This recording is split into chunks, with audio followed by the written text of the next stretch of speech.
This is a no.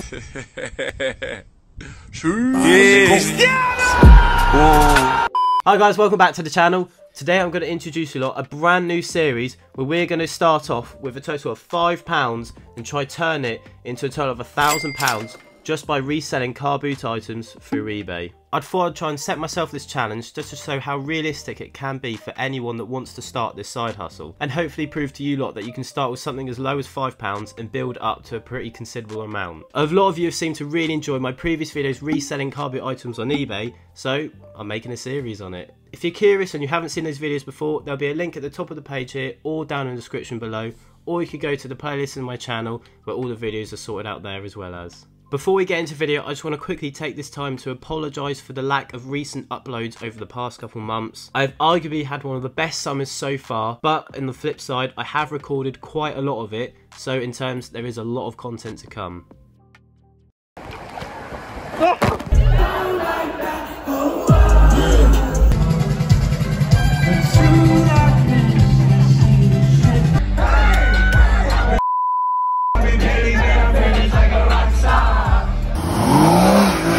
I definitely want to get in a much better routine of uploading more frequently, which a lot of you will be pleased to hear. But over the course of that time, and since I've started this account, I've been really grateful for the support I've had so far. But it's actually really nice to see that a lot of you are actually telling me off for not uploading. So yes, I will be uploading a lot more frequently. So if you're completely new here, or you just haven't already, subscribe down below now, it would mean a lot to me.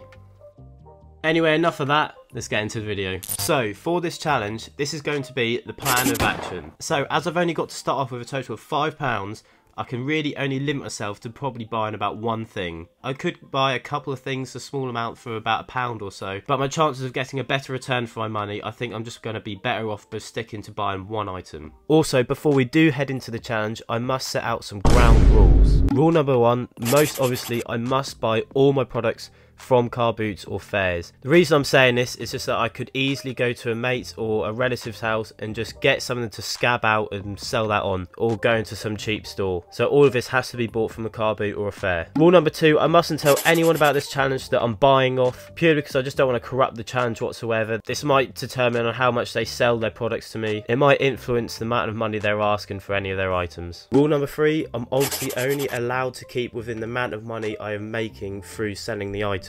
So for example, if I really want to buy something, I mustn't add any extra money to it, and I'm purely just limited to the amount of money available through selling the other items. So for example, by starting off with this £5, if I suddenly then have £10 left over from selling an item, I then only have that £10 to then reinvest to spend on another item, and so on and so forth. Rule number four is that I'm allowed to sell more than one item at one go, meaning let's say I have enough money to buy more than one item that I can sell multiple items off at the same time. And lastly, rule number five is just to scab it out as much as possible. To get the ball rolling for the challenge, not long ago I did actually purchase an item for a total of £5 exactly, which I managed to pick up this old Lego Bionicle set.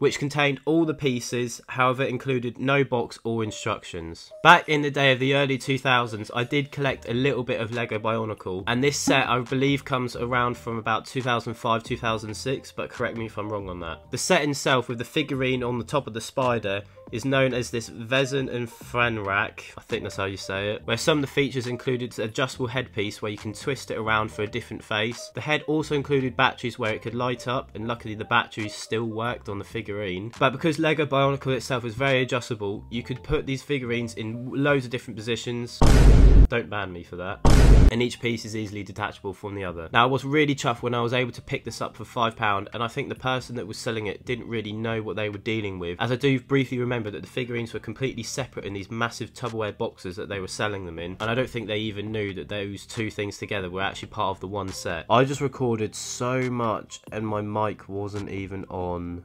Anyway, as some of you may know from some of my previous videos, I tend to sell smaller items on eBay, and I tend to really stick to the Lego minifigures. Now in this instance, we're selling a bit of a larger item, but I did think it was still Lego, so that's why I've gone ahead with this, because I still think there's a big opportunity for there to be a pretty decent return. So I went and listed the item up on eBay for bidding, but I also did allow offers on the item. To my surprise, almost immediately after listing the item up, I got an offer for £20. Now at this point, if I did accept this offer, I would only be taking a profit of £10, as I was then charging £5 for postage and packaging, and I'd also paid £5 to actually buy the initial item in the first place. But because this offer was so immediate, and I thought there was a lot of attraction on the product as soon as I listed it up, I thought I would wait over the course of the week to let the bidding roll out. And so a week had gone by, and I was so pleased I made that decision, as at this point we then had a total of 10 bids on the item. And so the winning bid went for...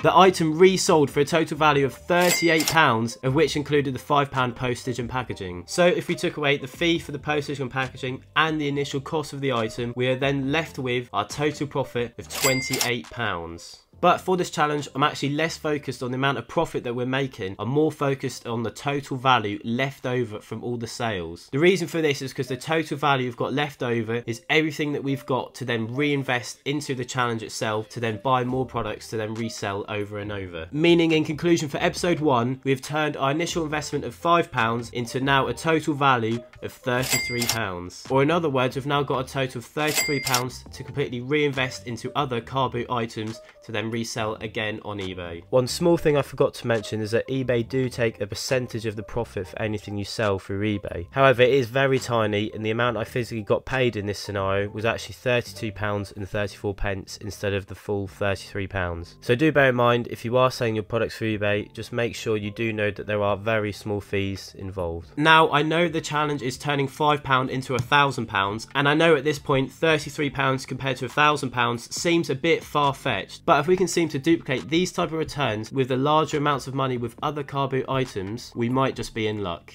Anyway guys, that is it for this episode. If you did enjoy this video and you want to follow along with the series, like and subscribe down below so you won't miss out on any of the future uploads. Thank you all again for watching, and I'll see you lot in the next one. In a bit.